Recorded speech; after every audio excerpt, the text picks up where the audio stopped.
À tous. Alors aujourd'hui, un petit mot pour vous poser la question. Est-ce que vous êtes plutôt pessimiste ou plutôt optimiste ou entre les deux? Ou est-ce que vous vivez avec quelqu'un ou vous partagez votre quotidien avec quelqu'un, que ce soit au travail, que ce soit dans votre vie de famille, dans votre vie de couple? Ça peut être un de vos enfants, ça peut être votre conjoint, ça peut parfois être un ou une collègue, enfin peu importe, mais quelqu'un qui est pessimiste, qui est pessimiste.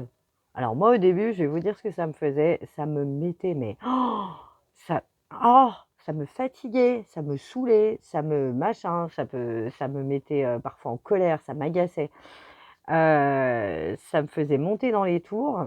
Et puis en fait, et ben avec la vieillesse, hein, on va appeler ça l'expérience, on va être gentil avec nous-mêmes. Je me suis rendu compte qu'en fait, bah, ça m'a apporté un truc génial. C'est-à-dire que de côtoyer des gens pessimistes, heu et bah, ça me posait, dis donc. Ça me ça m'incitait en fait à réfléchir et avant de partir, parce que moi je suis très comme ça, c'est-à-dire de partir tête baissée, j'ai la patate tout le temps, j'ai le power, tu vois? Et je suis quelqu'un de foncièrement optimiste, et qui fonce aussi. Hem, alors c'est super chouette, hein, c'est génial. Mais ça aussi, il faut regarder les 2 côtés, hein, finalement de la pièce, de l'optimisme. C'est de dire: «Ouais, alors quelquefois tu vas partir bille en tête sur un truc à donf et puis ça va pas marcher, quoi». Je parle de, par exemple, un projet professionnel, toi tu vas être au taquet, tout ça, tu vois? Voilà, ça va te demander d'investir de l'argent, sur un truc, ouais, tu es à fond, tu vois? Tu vas dépenser de l'argent, des sommes folles et cetera. Sauf que si tu croises un pessimiste qui va te dire: «Ah ouais, mais ouh là là, toi tu vas te lancer waouh, tu vas te lancer là-dedans? Mais attends, tu as 3 gamins, tu as oh là là, enfin moi je le ferais pas, hein, perso, waouh, la prise de risque, ça y est, le gars il t'a plombé ou la nana elle t'a plombé. Bah, tu as le choix de te dire: «Ouais, ouais, c'est dégueulasse», du coup tu vois, tu es toute, tu descends, tu vas descendre. Et puis tu as le choix de rester dans: «Oh, je suis dégoûtée quoi, je pensais qu'il me soutiendrait ou qu'elle me soutiendrait, oh, elle vient de me casser mon délire quoi, elle m'a pété mon rêve en 2 secondes et demie». Eh bah, tu sais quoi? Ces personnes-là, aujourd'hui, je les remercie. Ouais, c'est un truc de fou, hein, que ce soit moi qui te dise ça, franchement, ouais, et ben je les remercie. Pourquoi? Parce que ces personnes-là, elles me permettent, encore une fois, je prends évidemment ce dont j'ai besoin à ce moment-là. Je vais laisser passer mon émotion du: «Mmh, c'est vache, hein!» Et puis après, je vais me dire: «Attends, attends, attends, attends. Tu es optimiste, c'est super». Mais souvent, l'optimisme, c'est associé avec l'impatience, avec la dispersion. C'est-à-dire qu'on est des machines à idées, on est des box à énergie, tu vois? On va envoyer le bois et cetera, machin. Mais on va pas se poser en vrai.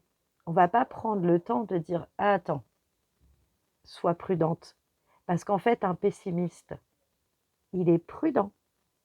Alors parfois trop dans le sens, bah, du coup, si tu es trop pessimiste, bah, tu fais rien en fait, tu bouges pas une oreille parce qu'il pourrait t'arriver un truc, mais il peut t'arriver un truc bien aussi.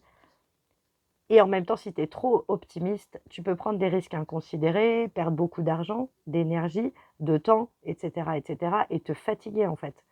Donc finalement, l'un et l'autre, l'optimiste et le pessimiste vont se compléter et s'apporter des choses l'un à l'autre. Voilà, une fois que tu as compris ça, une fois que tu as compris ça, tu verras.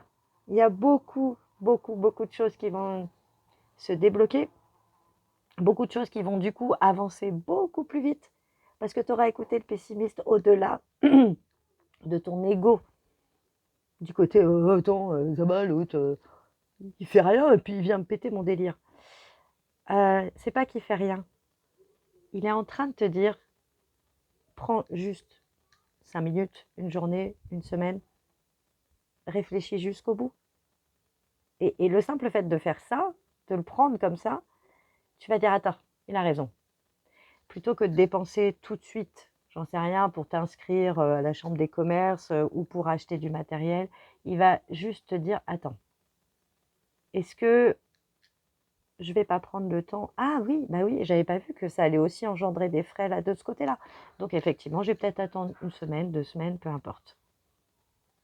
Il va te permettre de ralentir un tout petit peu, quelque temps, pour que ton projet ou que la concrétisation de ton projet avance 10 fois plus vite et de manière 10 fois plus efficace. C'est un truc de fou. Donc c'est plutôt une bonne nouvelle. Et ça, c'est cool. Alors, en commentaire, voilà, dites-moi si vous êtes plutôt optimiste, plutôt pessimiste, ce que ça vous fait. Est-ce que ça, vous vous servez des deux? Ou est-ce que justement, vous avez du mal à... Voilà, vous êtes tout le temps dans la sombritude, ce que j'appelle la sombritude. Alors, c'est un clin d'œil à notre ami Ségolène qui aimait bien ce genre de petits mots. Euh, pensez, pensez juste à ça. Voyez toujours les deux côtés de votre petite pièce.